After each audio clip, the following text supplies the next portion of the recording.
it's super exciting, and I'd love to go a little deeper on this because I look forward to there being an Audius of video in the future, and who knows, maybe you're going to bring that to us at some point.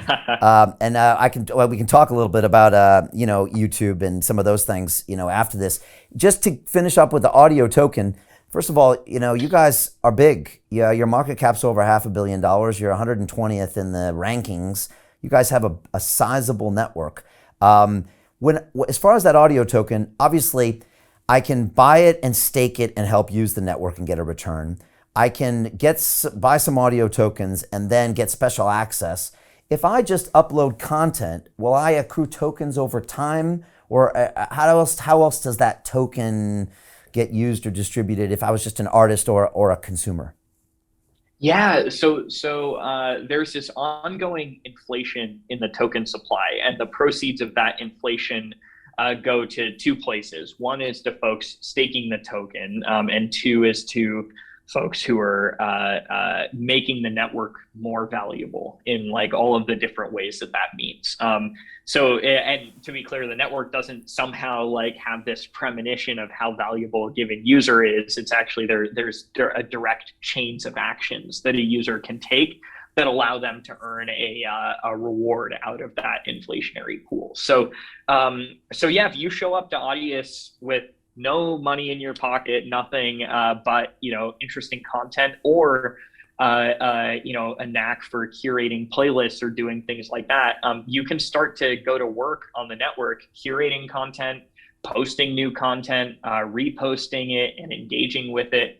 And you can actually earn tokens over time through all of that activity. So you have the opportunity, and over time this will continue to be the case, to kind of like earn your seat at the table as a user, right? If you care about this network, you want to effectively work for it through these different activities. You earn ownership of it over time too, through these fully decentralized mechanisms for distributing ownership. So that's kind of the cool, or I guess that is the mechanic that kind of makes Audius self-sustaining over time, right? Like if our company went away tomorrow, all of that stuff would keep working. I'm not saying we are going away, but like if we were to, all of these mechanics kind of self-perpetuate the core like mechanisms around Audius, and then the community can vote to change those mechanics over time. So that's the other lever there. So there's kind of a continuous changing of the different mechanics that folks can use to earn ownership in the network through their work. And then there's also lots of like work being done by the community right now around anti-fraud and anti-abuse, right? Because there's if there are mechanisms to earn ownership like this, there's always going to be a small percentage of bad actors that try to farm. And we even saw scandals like this play out on other networks, where there were venture firms actually like farming airdrops on DeFi networks, for example, by like using hundreds of wallets to deposit small amounts over and over again, or like doing these sorts of things, right? So the community has the power to define what is abuse, and to put structures in place to stop it. Yeah, but that's something you empower the community to do, and you pay them a percentage of the tokens. It's anti-fraud, anti-abuse, and just to kind of police the network in a way, I guess, that the community ends up wanting it to be. But you're being proactive about that, because if you're not, something will go wrong, and it'll end up being a mess. That's exactly right. That's our take, at least, is that even thinking about issues like content moderation, right? Giving the community power over them.